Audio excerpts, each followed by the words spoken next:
Wabarakatuh. My name is Almarin Rutlaili. So today I'm going to explain about teaching English for young learners with a special topic that is students with special needs. Alright, and I will discuss the topic about if I were a headmaster with some students that have special needs. So what would I do, and shall I make a special program for those learners? Alright, let's discuss about this topic.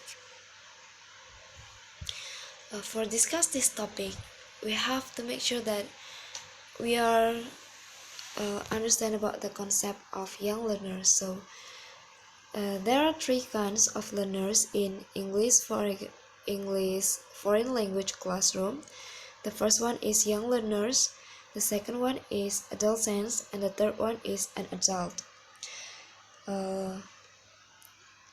Activities in a young learner classroom should be short and many activities, and adolescents can use many different ways of studying and practicing language.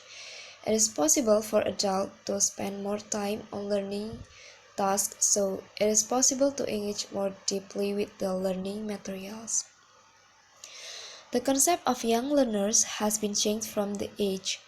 In the past, young learners referred to students between 5 and 12 years of age, and then today, the young learners started from the preschool or 3 years to elementary school or 12 years. A different age is crucial thing to determine the teaching method, emphasize the language competence, and address the cognitive skills. Alright, the next is the special education. So the student with special needs can also called as special education or special educational need. The special educational need include the physical and mental disabilities, learning difficulties, emotional disturbances, language and communication problems, and etc. Like normal students, students with special educational needs have the right to learn and succeed like normal learners. With the concept of special education, enhance the methods, strategies, and or techniques that can be used for teaching English as a foreign language to learners with specific learning disabilities or handicaps. Special education student with the education of student with special needs in a way that addresses the students' individual differences and needs. And let's move about process involved. So there are two process. In a nutshell, special education is the education of students with special needs in a way that addresses the students' individual differences and needs. Ideally, this process involves the individually planned and systematically monitored arrangement of teaching procedures, adapted equipment and materials, accessible settings, and other intervention designed to help learners with special needs achieve a higher level of personal self-sufficiency and success in school and community than would be available if the students were only given access to a typical classroom education. And then about the main principle of special education. So there are some general principles that teachers in general and language teachers in particular should take into consideration. The first one is every human being has the right to learn. It means that young children and students with special education needs have the same rights to a high-quality education as people of the same age who do not have special education needs. And then the second one is no one should be left behind. It means there should be a place for everyone in our schools, no matter how intelligent or smart they are. And the third one is everyone's specific need should be taken into consideration. It means the primary focus of special education is to meet the individual learning and developmental needs of the young child and student. And the fourth one is people are different, and therefore we should never assume that there is one way or one size fits all way of treating all students. And the last one is English language teachers should be aware of those innovative or specific methods, techniques, and or intervention that should be employed inside the classroom to reach all learners.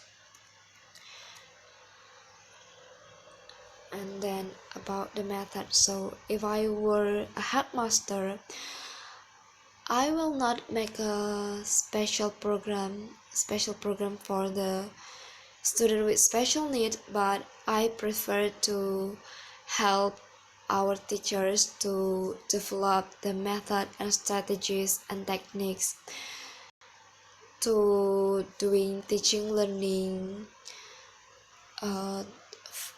because I want to both the normal students and the student with special needs can learn together with the same level and with the same strategies and with the same methods. So in here I will mention some methods that can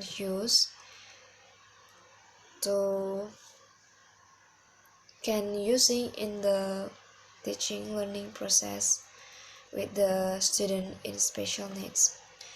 The first one is inclusion. So inclusion in this approach, students with special educational needs spend all or at least more than half of the school day with students who do not have special educational needs, because inclusion can require substantial modification of the general curriculum. Most schools use it only for selected students with mild or with mild to moderate special needs for which it is accepted as a best practice. And then the second one is mainstreaming.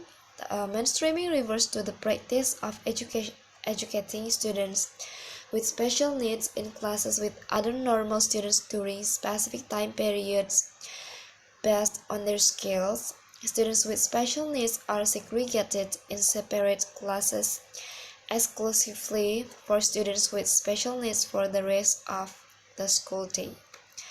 And the third one is segregation. In a separate classroom or special school exclusively for students with special needs. In this model, students with special needs spend no time in classes with other normal students. Segregated students may attend the same school where regular classes are provided but spend all instructional time exclusively in a separate classroom for students with special needs. And then the last one is exclusion. In exclusion, a student who does not receive instruction in any school is excluded from school. Historically, most students with special needs have been excluded from school, and such exclusion may still occur where there is no legal mandate for special education services, such as in developing countries. It may also occur when a student is in hospital, housebound, or detained by the criminal justice system.